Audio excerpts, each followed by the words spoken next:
We're going to begin with the subject that I know is most of interest to all of us here if you own a home. What's my house worth, and is it going to be worth more next year? On January 10th, researchers at Goldman Sachs downgraded their outlook for the U.S. housing market in a paper titled Getting Worse Before Getting Better. Instead of U.S. home prices falling 4.1% in 2023, as they had predicted in November, researchers at the investment bank said the national prices will now drop to 6.1% this year. But what about here? That's the national rate.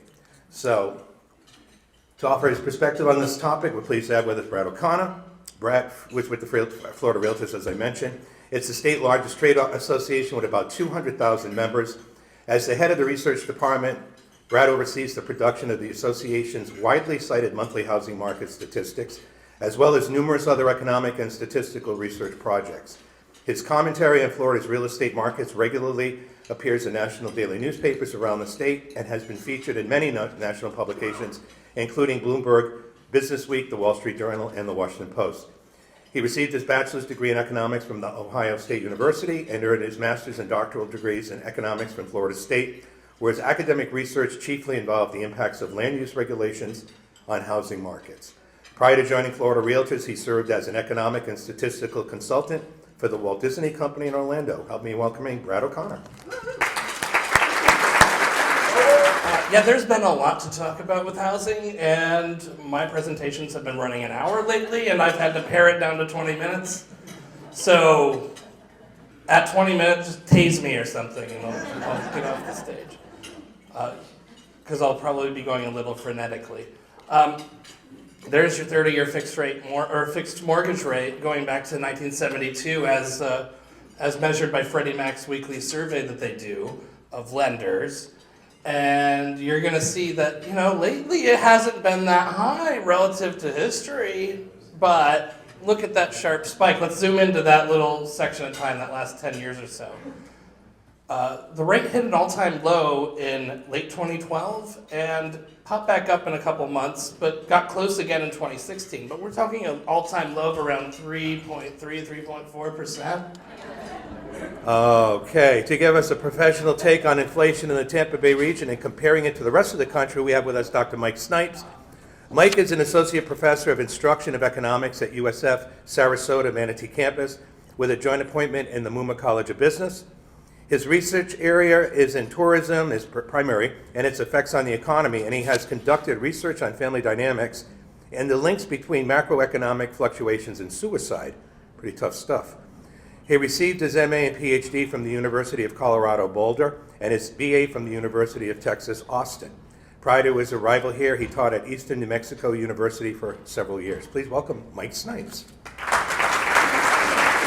So a little bit about myself, but we had a wonderful introduction there. So I've been at University of South Florida since 2013, and previously was at a small school in New Mexico. But what I wanted to talk about today is when we think about the economy as a whole, from a big picture, from kind of a 20,000-foot view, I really think that there are really kind of two primary variables, two areas that we really need to look at that I think help us predict where an economy might be going. And it's definitely something that, especially over the past 2 years, as I've talked with the media several times, it almost always comes back to these two variables that people want to know about. And primarily, it's going to be inflation and labor markets. So now to our final presentation. And I hope it's not the most sobering, Alec. According to Pinellas County's sea level map, the Tampa Bay region may experience sea rise somewhere between 11 inches to 2.5 feet by 2050 and between 2 and 8.5 feet by 2100.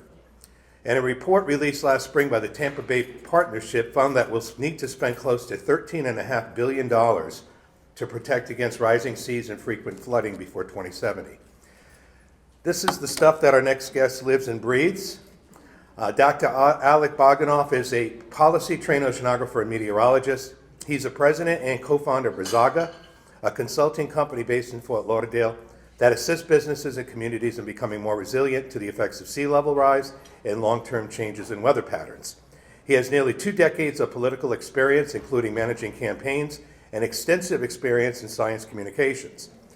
Alec holds a PhD in physical oceanography from MIT and the Woods Hole Oceanographic Institution Joint Program in Oceanography, and an MS and BS in meteorology from Florida State. As a student at MIT, he led the Science Policy Initiative, which assisted scientists and engineers in learning how to effectively communicate science to policy makers and the general public. As a South Florida native, Alec is keenly aware of the challenges that a changing environment and the sea level rise pose for our coastal communities, particularly us here in Pinellas. With a strong policy and political experience on the local, state, and national level, he's ready to help businesses and communities build a better tomorrow. Without further ado, please welcome Dr. Alec. Well, thank you all for having me today. I am on the board of my local chamber, the Greater Fort Lauderdale Chamber, so it's always a pleasure to get to travel the state and join you all for breakfast. So how many of you know that we have an annual python hunting challenge in the Everglades? How many of you know why? So I'm going to tell you a quick little story. August 24th, 1992, Hurricane Andrew went through Miami-Dade County. And one of the things it did, in probably the most Florida fashion possible, was took out an illicit python breeding facility in western Miami-Dade County. And so the state believes that that is one of the main reasons we have pythons in the Everglades. So 30 years later, because of a hurricane that happened, we're dealing with an environmental challenge that we could have never imagined. I mean, alligators fighting pythons, kind of the things of the movies, amazing photos, but you know, it's these, what I call unknown unknowns, things you can't even expect that we have to prepare for. And I tell you this because there's a lot that we know that's coming, but there's also a lot that we don't know what's going to happen as our climate changes. Please welcome our Focus 2022 Economist of the Year and recipient of the Timepiece Trophy, Robert Pergolizzi of Gulf Coast Consulting.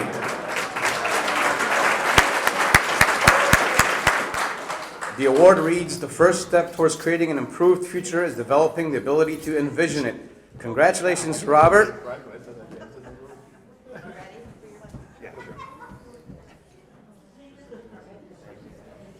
Robert's my wingman at our economic development meetings for years and years and years and years. So the other day we had a meeting, I said, the winner is in this room.